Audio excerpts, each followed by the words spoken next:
My name's Steve J. Larson. Welcome back to another episode here. I want to give you guys some online marketing tips for small business. These work in every single business. I've made millions of dollars online and offline, and I'm excited to share these tips and strategies with you. We end up doing pretty much the same routine thing in every single company, and I'm excited for them to work in your business.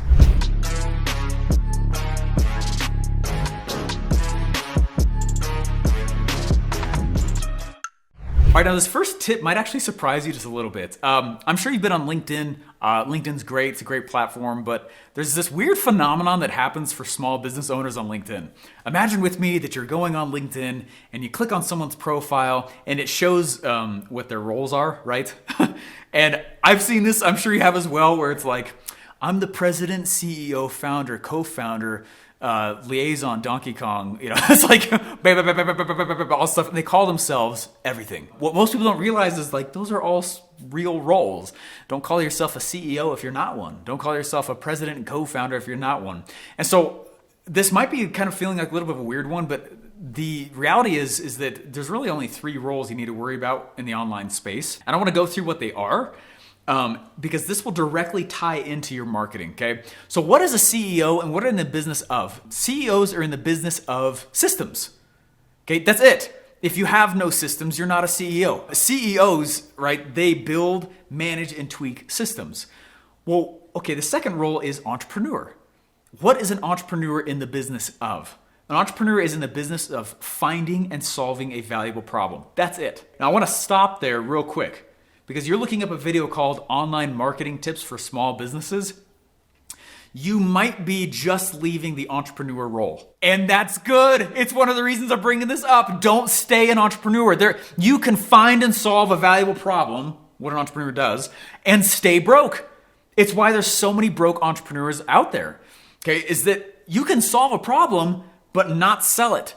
And you're going to not make any money, which is why I need you to mentally shift into the third role of marketer. What is a marketer in the business of?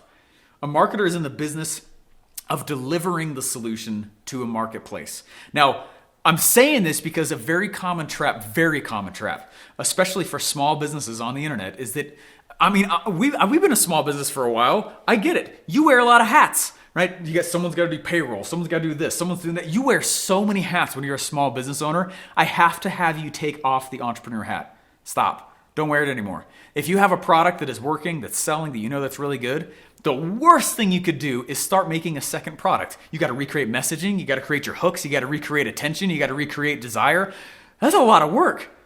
It's addicting though, and I totally get it, and I fall into the trap myself. So I'm telling you, online marketing tips for small business. The first thing I'm going to tell you to do is I got to put horse blinders on you. Okay. No more entrepreneur hat. Take it off. Cut it out. Okay. Stop solving that kind of a problem. And the problem you need to start solving is how do you deliver your thing to the marketplace, which is why I'm going to go into the next 2 here. Okay. All right. The second thing I need you to understand with online marketing tips, continue to learn, continue to educate yourself. But someone, I can't remember who it was, they said the internet after a while is actually a terrible salesman. And it's so true. The internet is really good at marketing activities, but it's actually pretty bad at sales activities. I'll just tell you what we do in my business. Marketing is supposed to go out and create relationships. It's supposed to bring people towards me. It's supposed to create a relationship, get people to know, like, and trust me, right? Know, like, and trust my brand and my business. But after a while, the internet actually is not an amazing salesman. The best thing that you can go do if you're a small business and you're trying to figure out how to market better, do all of your marketing activities on the internet with the intent to pull the leads offline and sell them offline. Okay, there's really not such thing as internet marketing. Okay, there really isn't. There's marketing online. Marketing existed before the internet. From a principle base, what's actually happening here, if you leave the internet as your only salesperson, you actually end up struggling, and you'll find out that you get capped. And usually what I find is that someone, if they're in the info product space, they're usually capped around 3 to 5 million a year. Okay, for some reason that's one of the natural ceilings in the info product model. Okay, and there's lots of other models out there as well. Okay, but that bump right there, you start hitting that ceiling. Why does that happen?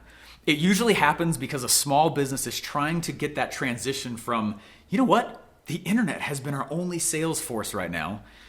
Or the main entrepreneur has, right? Because they love their thing. The faster you can transition your sales force off of the internet and on the phones, right? Or in person, or maybe a Zoom meeting, right? A video conference or something like that, the better. Okay, so we actively think about the internet. I'm an internet marketer, but we call it a sales funnel, not a marketing funnel, okay? The internet's really, really good at marketing, like I said, and usually not amazing at sales. There's more people that might purchase from you. They just don't know how, or they have a final question, or they just have one final thing. Does it work like this? Does it work like that? Am I a good fit for this? And they would have purchased, but the only way you're letting people buy from you is through this very finite sales funnel, and that's it. And so what happens is that if someone doesn't fit this exact mold, they don't buy through your sales funnel. So this is how we treat the internet. The internet is a very powerful tool. It's very incredible. But what we ultimately want to do is we want to create leads online, but sell them offline. Do our marketing online, but sell them offline. Get attention, get people to know who we are online, but actually sell them offline. That doesn't mean don't sell on the internet. Okay, but right at the space where you might be right now, start figuring out how to create those leads and then sell them offline. Hey guys, before I go into the most important point of this entire video, go ahead and leave a like below because capitalism wants you to. I don't think I can say that.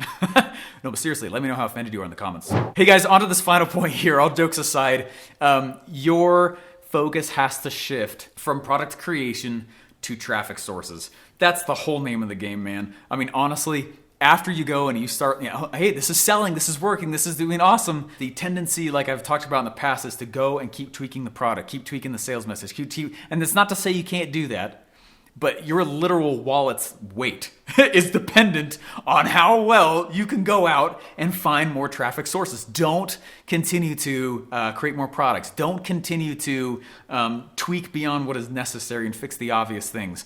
Your 80% of your time focus needs to be on revenue generating activities.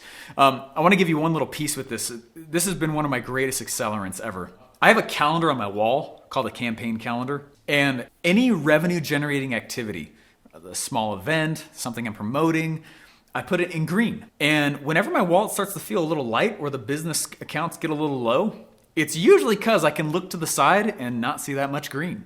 And so what you have to get really good at is after the thing is done, what will really help you focus and not get sucked back into the entrepreneur zone and stay in marketer salesperson zone is creating a wall calendar that actually you schedule out. Here's what I'm promoting here. Here's what I'm promoting here. The only things that go on that calendar are events and product launches when I'm promoting. And so if I want to make sure that I'm creating a lot of revenue for my business, it's literally as simple as planning. This week, I'm going to promote this. And here's all the ways I'm going to do it. I'm going to go to the crazy zone. I'm going to promote stuff like nuts. Then the very next week, I bet I could go promote this. Then the next week, I could go promote this. Having a promotions and marketing calendar, especially as a small business with all the other things that you and I juggle. I get it. Okay, I am one.